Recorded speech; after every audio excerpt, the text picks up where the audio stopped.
અપમાન પોતાના પિતાએ કર્યું, સતીએ સહન કરી લીધું, કાંઈ વાંધો નહીં, મારો બાપ છે, માફ. પણ સતીથી શિવજીનું અપમાન થયું, સહન ન થયું. દરેક બહેનોએ પતિવ્રતા પરણેલી બહેનો પોતાનું અપમાન સહન કરી લે, ત્યારે પોતાના પતિનું અપમાન સહન ન કરે, ક્યારેય નથી કરતી. હજી પણ હાલની તકે આ કળીકાલમાં, કળિયુગમાં દરેક બહેનો છો, હું તો પુરુષ જાત છું, પણ સ્ત્રીઓ છે સારી નથી. મારું માન ભલે ન રાખ્યું, તમારું અપમાન થાય નથી, પતિનું અપમાન સહન નથી કરી શકતું. એનું નામ ખરેખર સતી છે. અને જે તમને કોઈને મનની અંદર આ લાગી આવ્યું હોય ને, તો તમારામાંથી એ દરેક લોકો સતી છે. અહીંથી વ્યાસપીઠ પરથી હું તમને કહું છું. હા, હું નથી કહેતો, ભાગવતકાર કહે છે કે તમને તમારા પતિ પ્રત્યે ક્યારેક આવી લાગણી જન્મી હોય ને, તો તમે લોકો પણ સતી છો.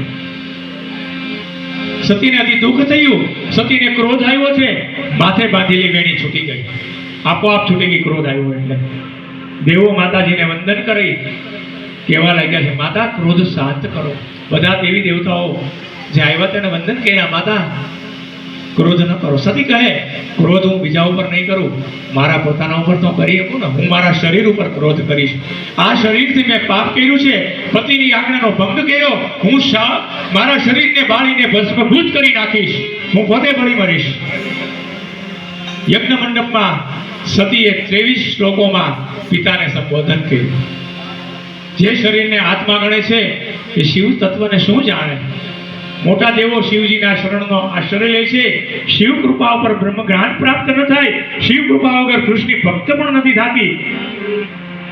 કૃષ્ણ કથામાં શિવજીની કથા ન કરીએ ને તો કૃષ્ણ કથા યોગ્ય નથી.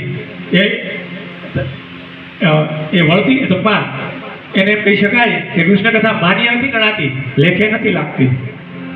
પ્રવૃત્તિ નિવૃત્તિથી પર થઈ સ્વસ્વરૂપમાં લીનેરા શિવજી પરબ્રહ્મ પરમાત્મા છે. મને વાતનું ખૂબ દુઃખ થયું છે. શિવ નિંદા કરનારા દક્ષની હું કન્યા છું. સતી ઉત્તર દિશા તરફ મુખ રાખીને બેઠા, શરીર છોડવા યોગ માર્ગમાં સ્થિર થયા છે. શિવજીનું ધ્યાન કરતા કરતા સતીએ શરીરમાં અગ્નિ તત્વની ભાવના કરી છે. કોઈ બહારની વસ્તુથી દિવાસળી નથી ચાપી. ભક્તજનો સાંભળજો, કોઈ બહારની વસ્તુની અંદરથી અગ્નિ તત્વની ભાવના કરી. અંદરથી ક્રોધાગ્નિ બહાર આવ્યો છે. ક્રોધરૂપી અગ્નિ પ્રગટ થયો છે અને સતીનું શરીર બળવા લાગ્યું છે. ઘણીવાર આપણે બહારના અગ્નિથી નહીં, આપણે બધા લોકો અંદરની અગ્નિથી બળી રહ્યા છે. આપણા ક્રોધાગ્નિથી બળી